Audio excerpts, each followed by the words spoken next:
Well, the Guardians are known as the pitching factory. I guess today we're going to find out which of us can assemble the best parts in that factory. We're going to do our pitcher prospect tools draft. We're going to draft individual pitches and a bunch of other stuff and try to build the best pitcher from the Guardians pitching prospects in the system. So hang on with us and see who's the best assembler of the factory. You are Locked On Guardians, your daily podcast on the Cleveland Guardians, part of the Locked On Podcast Network, your team every day.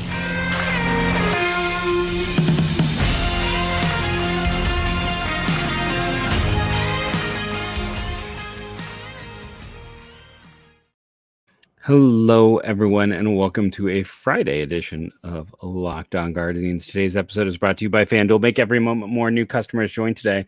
You'll get $150 in bonus bets if your first bet of $5 or more wins. Visit FanDuel.com/LockedOn to get started. Do we have any Franks so we can make a Frankenstein's monster involving a Frank? No, I don't think we've had any Frank since Frank Herrin. It's been a while since we've had Frank. No, wasn't there someone whose last name was Frank? Like Trevor Frank? Trevor Frank, was that it? I think that was a prospect. I'm pretty positive. I'm pretty sure it was a dude whose last name was Frank. I think it was Trevor Frank. I'm gonna Google that real quick now. But today, so we did our we did a prospect tools draft with position players. You know, we took the best hitter, power, all that kind of stuff, and try to put together the best prospect. I won that one thanks to all the voters. It was Trevor Frank, by the way. He did pitch for the Guardians and the Indians. He was a 2013 draft pick, 8th round out of UC Riverside. So that's the last I want to say. Yeah, it didn't last very long.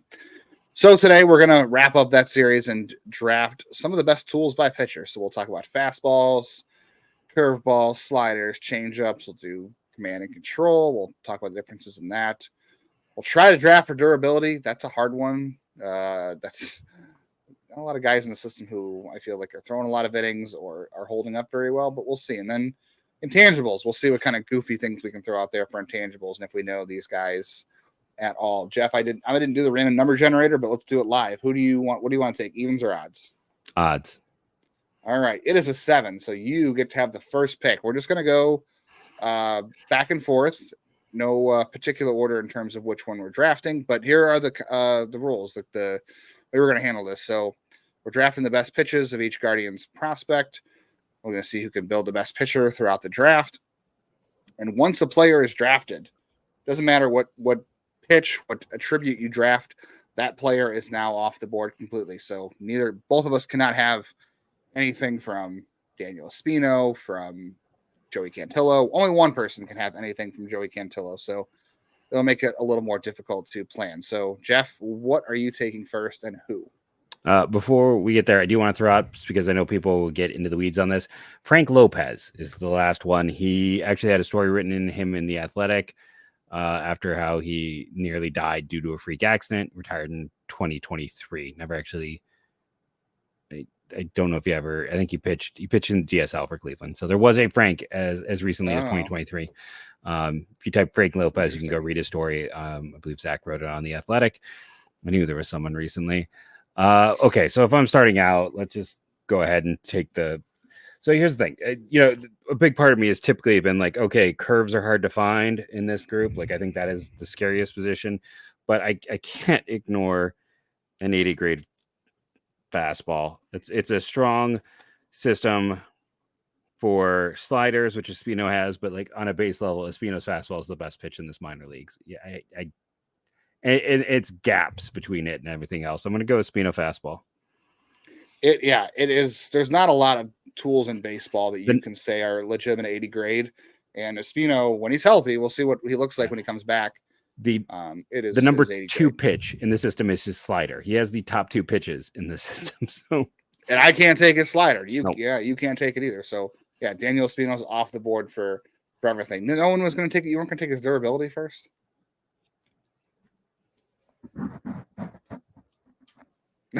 Good night. That's okay because you didn't take my curveball. By the way, there was an update in the Guardians game notes coming into spring saying that Espino is due for a 10-month checkup on Monday from his shoulder surgery. and they will see what his progress is now, but they expect return to game time to be late spring, early summer. So we're talking May/June. If we can get that, I'll take it. Right. That's just him maybe getting back on the mound in Arizona, not even like to an affiliate. All right. So you've taken a fastball off the board. There are not a lot of there are 3 fastballs I have left that I've marked down. I have so I'm gonna 4 on my list. I'm gonna have 4 more. I had 4 total with this. I had 4 total. Yeah, I had 4 total with this. Yeah. It's so tough. There's some good pitchers in this system, so I'm so afraid of where to go. Curveballs are really hard. Yeah, they are really hard. But I'm not going to go with the curveball because I'm going to take one that's kind of out of pocket that people are going to be surprised or by. I'll just grab it to hose you and be an absolute jerk. If you do it, we're going to have words. We're absolutely going to have words. There's not a lot of great sliders in this system, so I'm going to take Franco Aleman's slider. It's a really good pitch. I had a bunch of other guys on the board at that pitch, but with the Espino's being off the board, there just aren't any sliders left I feel super confident about. Like, Herrin's got an interesting one, but he's a reliever. I don't think it's quite as consistent. So I'm going to go with Franco Aleman's slider. Okay. We've talked about just how brutal the curves are in this system, and there's not a ton I love. And I'm kind of debating between 2 guys. And here's what I think I'm going to do. I think I'm going to take Cantillo's curve. Just because he could go in a few different positions, and I know who you're taking with curve, and you figured that out. Okay. I mean, because basically I'm taking Cantillo here, so it's a matter of change or curve, and there's actually a lot of change. Might be the best. The changeup might be the best pitch in system right now in terms of like guys to go to. So I feel like curve is the hardest pitch. So I want to take one of the guys that I really believe in, enjoy Cantillo. I think it's an above average to potentially, it's probably a 55. I know people say there's no such thing as a 55, just call it a 60. It might be, but I think it's a 55. I think the only other guys I have here are Clemmey and Dion, along with your dude who I wrote down just for completionist, but I'm going to go Cantillo curve. That's fair. Yeah, it's a good one. His changeup's the better pitch out of the 2. Yes. But his curveball's legitimately good. It's gotten so much better with the added velocity. Like, it's great he can throw 92, 96 now, but the curveball has also been part of what he's gained velocity-wise, so it's fantastic. So I can no longer take his changeup. Or his health, take the durability. Or his health. Yeah, that's not or his command. Command is also, Yeah. Will Dion is a guy I could have taken for either changeup or curveball or slider, really. Honestly, I took Franco Aleman slider. I'm going to take him for command because there aren't a lot there. I don't think there's anybody there's one pitcher left in the system that I would have taken his command and control. And let's be clear, command and control are 2 different things. Yes. Control is the ability to not walk guys. Command is like, Shane Bieber and Corey Kluber had really good command. They could throw strikes and not walk guys, but they could put the baseball where they want. They hit their targets where they're set up. There's some guys in this system who are good at avoiding walks, but they don't have good command. Command is hitting spots. Control is putting the ball throwing strikes. It's throwing strikes. Yeah. So that's how Will Dion has survived so far. I mean, I think he's got 2 legitimate above average pitches in the curveball and the slider or the changeup. I also had him on the intangible list as well. So yeah, the intangibles too. I would agree. I know he's not big, but he's been weirdly durable as well in his time here. That's true. He's pitched plenty, but I'm taking the command because that's what's the reason this stuff works is because he commands everything, and that's how he pitches well. So I am taking Will Dion's command. Okay. One more pick before we head to the break. As I'm looking through this list here, one of those players that I do like, and I think has really good command, is Andrew Walters. I'm going to kind of go a little off here. Like, his bread and butter was the ability to command that fastball and put it exactly. It's a great pitch, but he had maybe the best command in last year's draft, and his strength was that command. Like, I did not see the slider a bunch, and we talked with Jeff Ponce, I think, not on air, maybe, or maybe it was, but about how, like, it was on air. Was it on air about how, like, the slider's okay. It's usable. but the fastball and the ability to command it really stand out. So in a system where I agree, I don't love a lot of command in here. I do have like 9 names written down, but I don't love them. Walters is the guy who, I mean, that was the command might be his best trait. Yeah, I had on the list for fastball as well because the fastball's Same. good. I knew Yeah. whoever got the first pick was going to go with Espino's fastball. So I put Walters on my fastball list, but yeah, I can no longer take him because you have him for command. And yeah, he's got, I think Ponce called it an alien fastball. So it also helps if you're just a one pitch guy. Essentially, you have to command the heck out of the pitch, and he absolutely does. All right, I've still got to find a curveball. Jeff's still got to find a slider. We both need changeups, and we both need to figure out what in the world we're going to do with durability and intangibles. So we're going to continue to build the best pitching prospect in the Guardian system from different tools. Continue to stay with us and see how we wrap this thing up.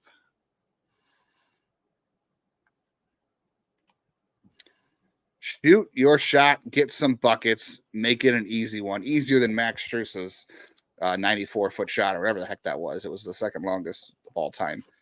Get buckets with that first bet on NBA bets on FanDuel, America's #1 sportsbook. If you are a new customer, you can get $150 in bonus bets with any winning $5 bet. So go on there and find any bet you really like. Really easy.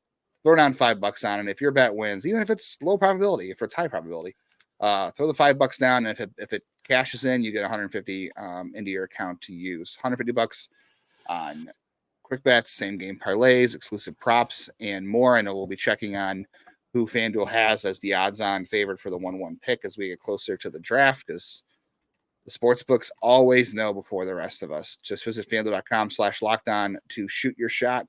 Team one up. FanDuel, official sportsbook partner of the NBA, Major League Baseball, and the Locked On Podcast Network.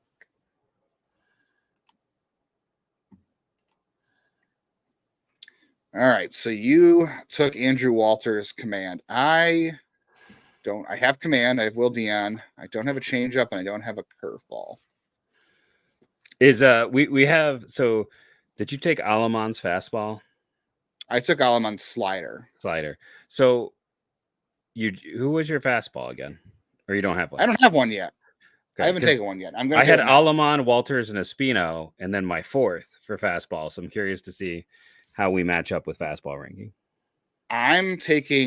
You took Walters, so I had Walters next on the list, and I also my number 2. Aleman's fastball on my list.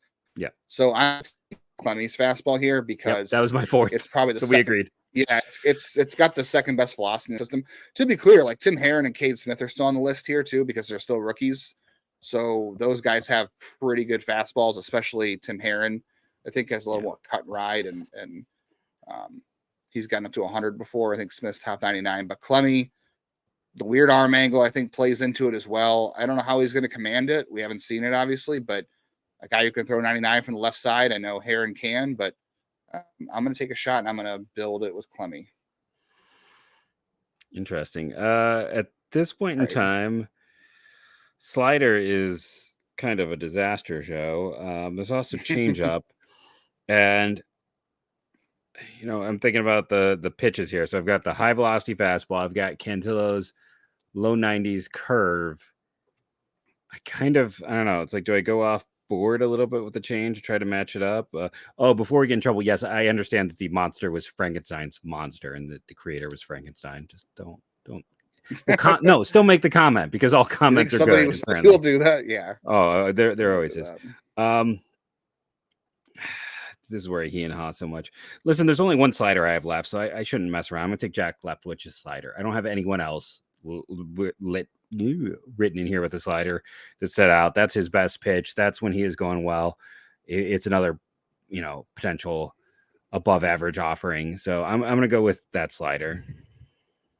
I have watched a couple of videos of the last couple of years of Jack Leftwich's slider, and he has done something to hitters, which referred to as, I don't know if I can say this on the air, to be honest with you. It's called blank Meg. You know what I'm talking about? I do not. Oh, okay. You mean like yes. The pitch goes through the player's legs when they're swinging. Yes. I have watched him. The stuff you put in,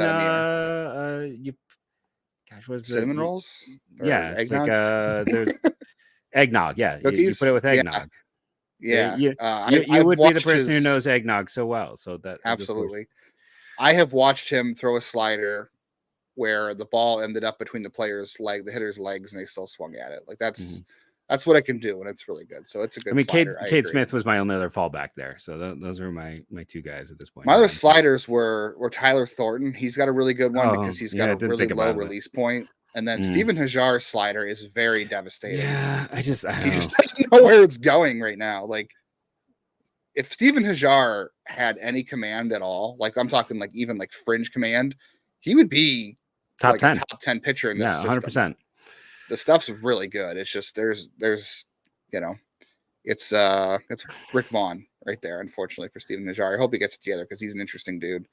All right, so you've got fastball, curveball, slider, and command. I've got fastball, slider, and command right now. I need to go for a changeup. So let's see. Will Dion's off the board because I took his command.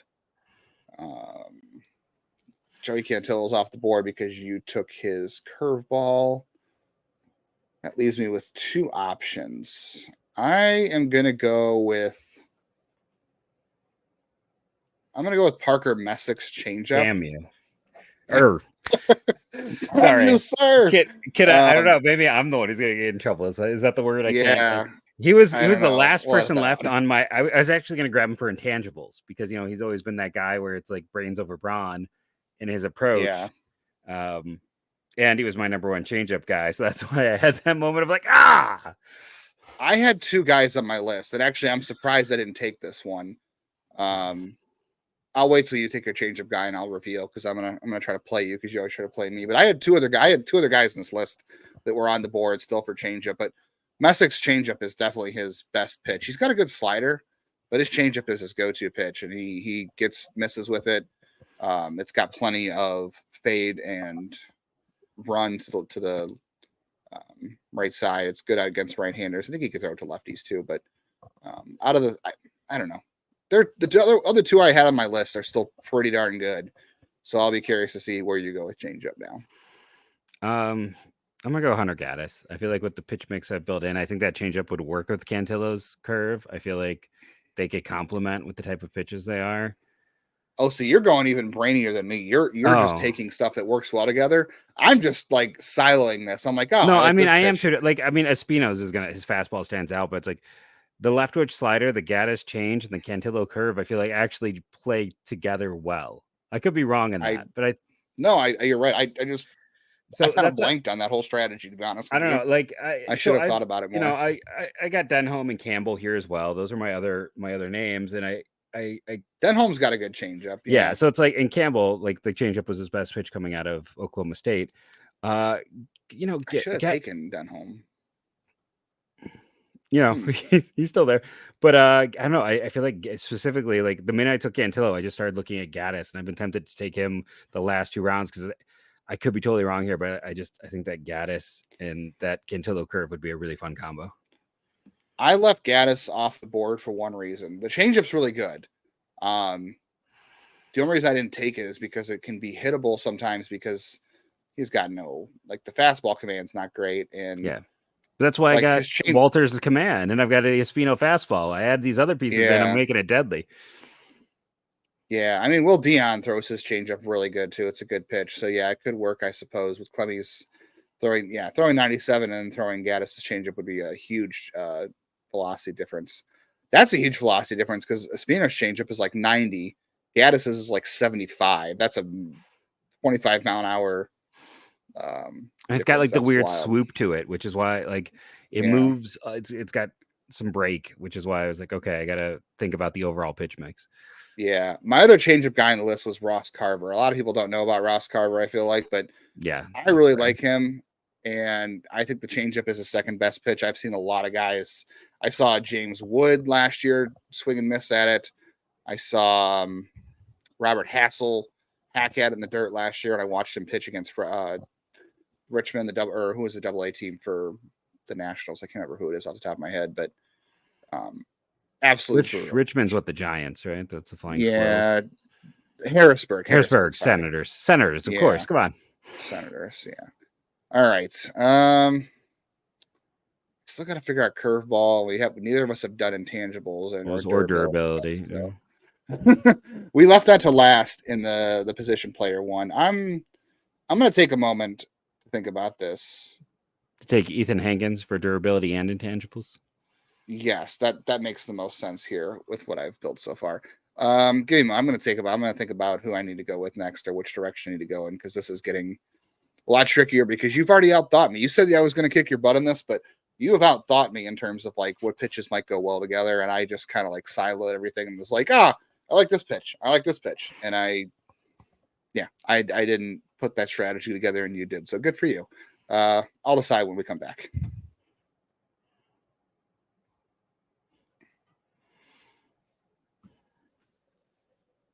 All right, because I know there is no chance that you're going to take. You already have a curveball, and you're not going to take this guy with either of the next two picks.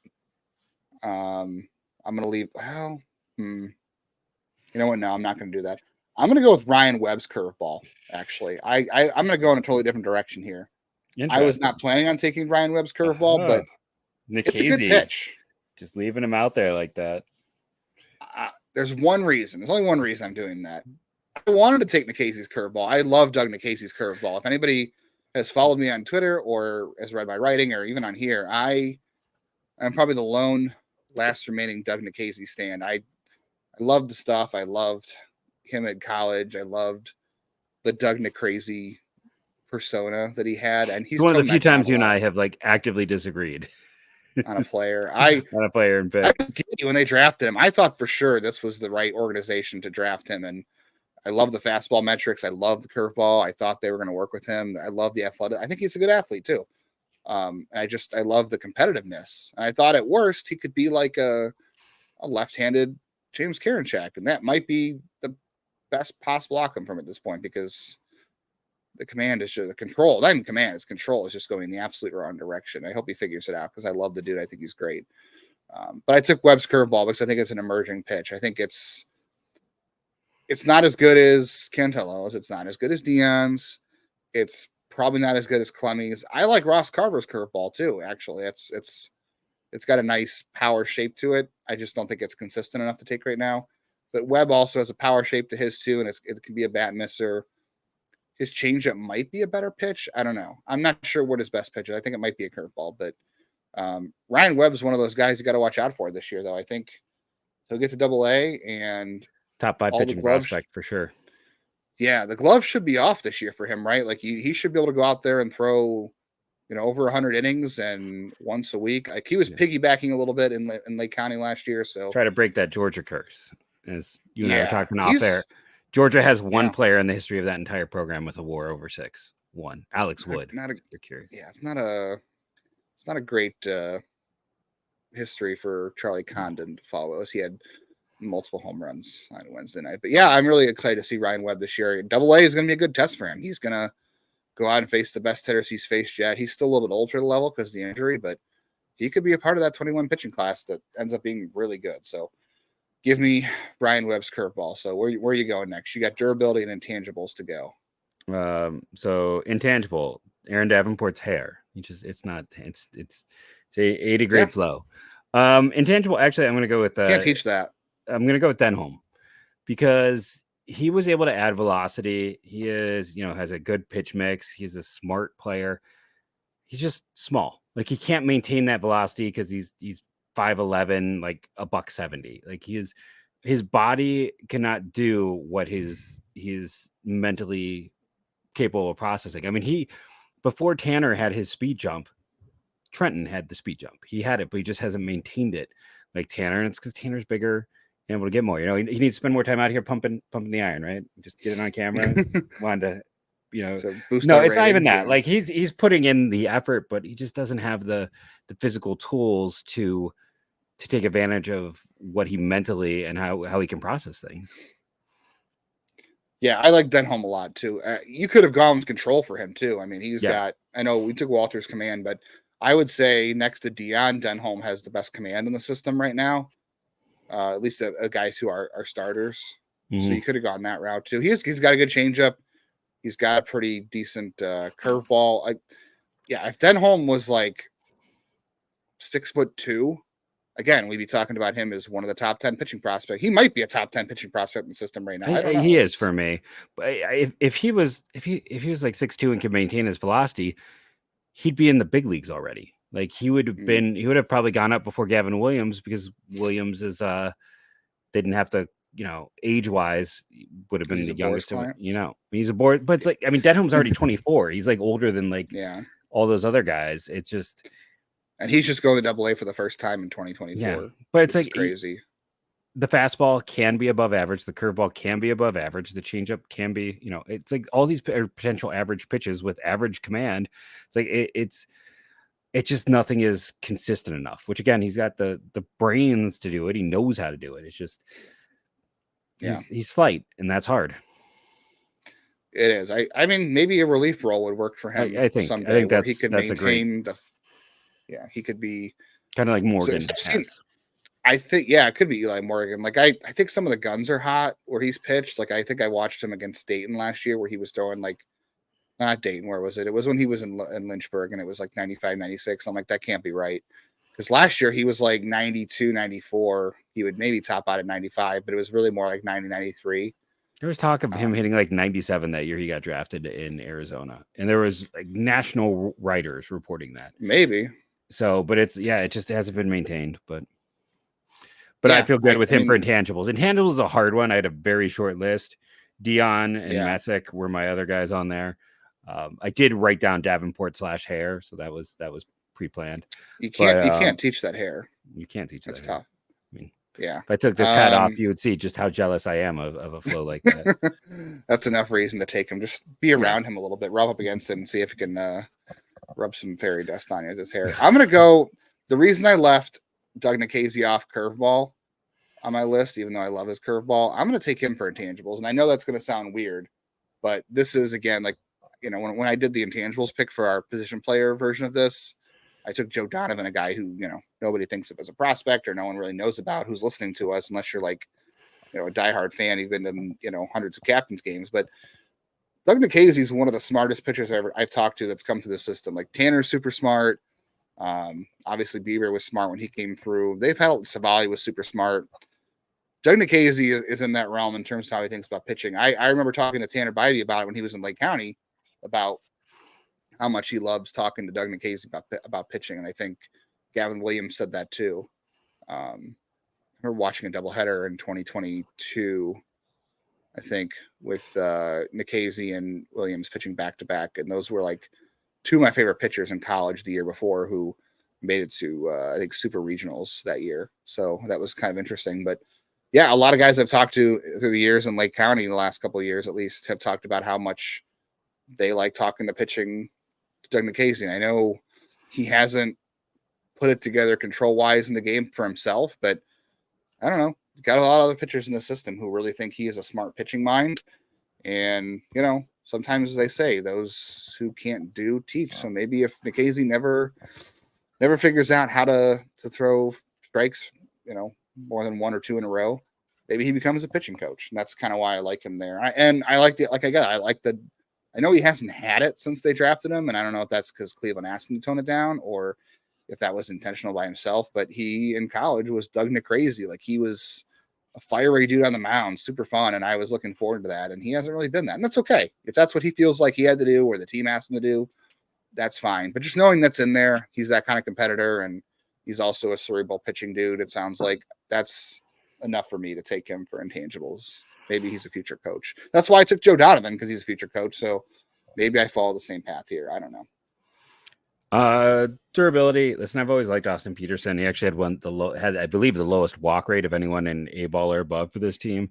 I was hoping for better results for the former UConn pitcher. He missed a ton of bats in college, did not miss them in A. Big kid, has thrown a ton of innings, has maintained health. Shout out to Matt Wilkinson. I wanted to find a way to get the tugboat somewhere on here, but I can't. Next year's draft. Next year. Since I can't put one of my favorite players to follow this year, instead I'm going to go Austin Peterson, who I liked that draft pick. I was hoping it would turn out a little bit better, and it has so far. But one thing you cannot say about him is health concern. Yeah, that's true. Yeah, he's a big body, threw a lot of innings last year. That's hard to find in this system. I would have gone there too, so that really hurts me. Durability, I don't know. Like Steven Hajar is a big dude. You know who I had on here? He's not a starter, but like Tim Herrin. Remember, like he was a multi-sport athlete. He's going to play football. And then it changed at the end when we interviewed him. We talked about like if he's looking to go to college as a football player. He was my other guy I really strongly considered here because of that athleticism and that being an important part. Not to help him in my competition, but just to throw a name in there that might be a little off the beaten path. My three options are Hajar, Herrin, and Cade Smith. That's who I've got on the board here. Okay, and they're all big dudes. They're all 6'4", 6'5". I wanted to take Gaddis, but you took Gaddis already for the changeup. Yeah, I'm gonna go with Tim Herrin for durability. I think he's a dude who, look, the mechanics don't allow him to be a starter, but I think the durability would be there. I agree, and he's a good athlete. So I'm going with Tim Herrin for my final. Always bet on athleticism when it comes to durability. That's one of those things that is a great indicator. We'll post those on Twitter. We can let you guys vote on them. We'll put them in the descriptions too, so you guys can give us your comments. Let us know which Frankenstein picture we put together from the Guardians. Frankenstein's system. monster picture, so we don't get we don't get someone getting into the semantics of it all. But yeah, we want you to rate and review us this time, as well as rating and reviewing the show. It is this is fun. I hope everyone enjoyed it. Maybe a chance to get a deeper dive and talk about some players you are not as familiar with. Make sure to join us next week. I'll be solo on Monday, so expect tons of draft content, but Justin will be back and we'll have a lot of fun. Go Guardians, go.